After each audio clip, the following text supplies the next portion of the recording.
ต่อធ្វើជាមនុស្សកុំឲ្យចាញ់ពពែគេមានពេលដើរលេងមាត់សមុទ្រហើយចោះយើងនេះចាំកាលទៀតដាក់មកត្រៀបទៅលេងកោះស្ដាច់មើលនិយាយរឿងកោះស្ដាច់ទៅបាន2ដងទាំងលើកនេះហើយទៅលើកមុនផ្លូវជាតិលេខ10ធ្វើអត់ទាន់ហើយទៅលើកនេះផ្លូវជាតិលេខ10បានធ្វើហើយអញ្ចឹងគឺស្រួលជិះមែនតែនហើយទេសភាពក៏កាន់តែស្រស់ស្អាតរដូវវស្សាទេសភាពស្រស់បំព្រងក៏ប៉ុន្តែអាចនឹងមានភ្លៀងគ្រប់ពេលវេលាអញ្ចឹងត្រូវតែត្រៀមចិត្តទទួលយកមកដល់ត្រង់នេះឆ្លងកាត់ស្ពានដែលខ្ពស់ជាងគេនៅក្នុងប្រទេសកម្ពុជាយើងហើយស្រស់ស្អាតមែនតែនប៉ុន្តែខ្ញុំថតអត់បានស្អាតទេអ្នកទាំងអស់គ្នាដោយសារតែអត់បានយកដ្រូនទៅណាធ្វើដំណើរទៅចិត្តទៅជុំមែនតែនព្រោះថាមេឃភ្លៀងហើយជិះច្រើនម៉ោងដែរទម្រាំតែមកដល់កោះស្ដាច់មកដល់ផែទូកនឹងមកយកយើងដោយសារយើងបានកក់រួចរាល់ហើយម៉ៅមកទូកទាំងដឹកទៅដឹកមកនឹងគេយកយើង200000រៀលអ្នកទាំងអស់គ្នាជិះពីផែទៅកោះស្ដាច់អត់យូរទេដោយសារតែកោះនៅចិត្តដែរទេពួកខ្ញុំមកដល់នឹងខ្ទង់ម៉ោង6រៀងល្ងាចដែរដោយសារតែយើងធ្វើដំណើរពីបាត់ដំបងទៅនេះចាយពេលអស់ច្រើនដោយសារយើងឈប់រៀងច្រើនដែរណាមកដល់ផែខាងរីសតបុគ្គលិកគេត្រូវមកយកក៏ប៉ុន្តែពេលហ្នឹងមិនដឹងមិនទេគឺលេតរហូតដល់កន្លះម៉ោងអញ្ចឹងត្រូវរងចាំរៀងយូរដែរអញ្ចឹងមានអារម្មណ៍អត់សូវល្អទេពេលហ្នឹងកន្លែងដែលពួកយើងបានកក់ស្នាក់នៅនេះគឺរីសតកោះស្ដាច់នឹងតែម្ដងដោយសារលើកមុនខ្ញុំក៏បានមកគេងនៅកន្លែងហ្នឹងដែរហើយមកដល់លើកនេះរៀងប្លែកជាងមុនច្រើនដែរមកលើកនេះបែបលក្ខណៈគ្រួសារដែលយើងបានកក់4បន្ទប់ក្រេ1ផងបន្ទប់ក្រេ2ផងអញ្ចឹងណាហើយនៅពេលដែលផុសវីដេអូកន្លែងគេងផ្សេង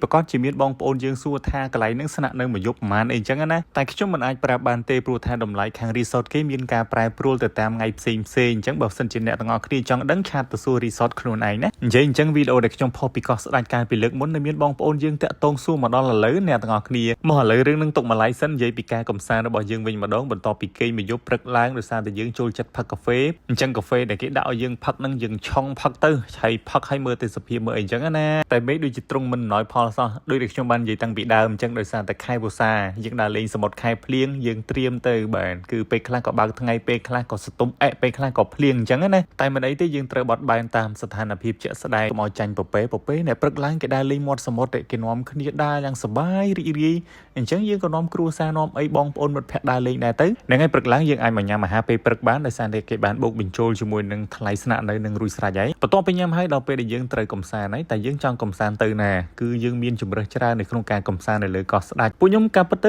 ៅថ្ងៃទី2នេះគឺពួកខ្ញុំចង់ជិះទូកទៅស្ទូចត្រីអីមើលសមុទ្រមើលកោះអីផ្សេងណាក៏ប៉ុន្តែអាកាសធាតុមិនសូវជាអំណោយផលពួកខ្ញុំក៏គិតថាមិនបាច់ទៅទេខ្លាចលោភ្លៀងទៅនាំពិបាកអីអញ្ចឹងណាផែនការជិះទូកស្ទូចត្រីហ្នឹងគឺបានគិតទុកតាំងពីផ្ទះដោយសារមកលើកមុនហ្នឹងគឺអត់បានធ្វើសកម្មភាពហ្នឹងទេក៏ប៉ុន្តែឥឡូវហ្នឹងគឺបាន cancel ចោលទៀតហើយក៏ដូរផែនការមកជាផែនស្វាយវិញគឺមកជួលកង់អាគុយគេដើម្បីជិះរុករាននៅក្នុងភូមិកោះស្ដាច់នេះតែម្ដងកង់អាគុយជួលជិះ1ម៉ោងគេយក10000បើយើងជិះហ្វឹកហ្វឺនដល់មួយថ្ងៃពេញគេយកប្រហែលខ្ទង់60000រៀលអីហ្នឹងឯងអញ្ចឹងយើងក៏លេងលោកជួលគេជិះដើរលេងអីអញ្ចឹងណាព្រោះយើងមកដើរលេងអញ្ចឹងយើងមិនគួរដេកសងំតែក្នុងបន្ទប់ទេណែមកមើលភូមិគេមានលក់របស់របរផ្សេងមានលក់អាហារសមុទ្រឬក៏លក់របស់ញ៉ាំអីណាយើងចង់ញ៉ាំអីយើងទិញដូចនៅក្នុងភូមិស្រុកយើងអញ្ចឹងគ្រាន់តែថានេះនៅលើកោះអញ្ចឹងទៅនៅជិតសមុទ្រអីអញ្ចឹងទៅការរស់នៅបែបផ្សេងពីយើងដែលនៅដីគោកផឹកកាហ្វេផឹកអីទៅហើយនេះពងទាកូនក៏គេមានលក់ដែរណែឃ្លានហ្មងហើយនេះជិះមកដល់ផ្លូវតលចុងកោះនេះមានដងបុរាណទឹកសាបដែលគេប្រើទឹកនឹងដែរណាថ្ងៃដែលខ្ញុំទៅលេងនេះមានភ្ញៀវទេសចរទៅលេងច្រើនដែរតែខ្ញុំថតអត់បានជាប់ពួកគាត់ទេអ្នកទាំងអស់គ្នាកោះស្ដាច់ឥឡូវកំពុងតែពេញនិយមទៅមែនតើមូលហេតុមានច្រើនតែម្យ៉ាងដោយសារតែផ្លូវជាតិលេខ10ពីបាត់ដំបងទៅកោះកុងនេះគឺបានតបភ្ជាប់រួចរាល់ហើយអញ្ចឹងគឺងាយស្រួលនៅក្នុងការធ្វើដំណើរពួកគាត់ចង់ធ្វើដំណើរតាមផ្លូវជាតិលេខ10ថ្មីនេះផងបានមកលេងខេត្តកោះកុងផងនិងមកលេងកោះស្ដាច់ផងអញ្ចឹងទៅកោះស្ដាច់សម្បូរដើមដូងហើយនៅលើកោះមានដើមដូងអញ្ចឹងស្អាតមែនតើឥឡូវនេះឃើញមានកន្លែងចិញ្ចឹមសត្វកន្លែងដាំដុះដំណាំផ្សេងអញ្ចឹងអ្នកកោះស្ដាច់ប្រកាសជាស្រួលរស់នៅជាងមុនហើយបានកង់អង្គុយមួយនឹងជិះរុករានបានពេញមកភូមិកោះស្ដាច់ឥឡូវនេះធ្វើដំណើរមកលេងនៅ Mad Monkey Resort ដែលគេឲ្យយើងចូលទេអត់មានគិតប្រាក់គិតអីទេហើយមនុស្សក្រោមអាយុ18ឆ្នាំមិនអាចស្នាក់នៅនឹងបានទេចេញពីនឹងយើងមកលេងខាងកោះអភិជន Resort វិញមកដល់មានអារម្មណ៍ស្រស់ស្រាយកន្លែងស្អាតហើយឃើញទិដ្ឋភាព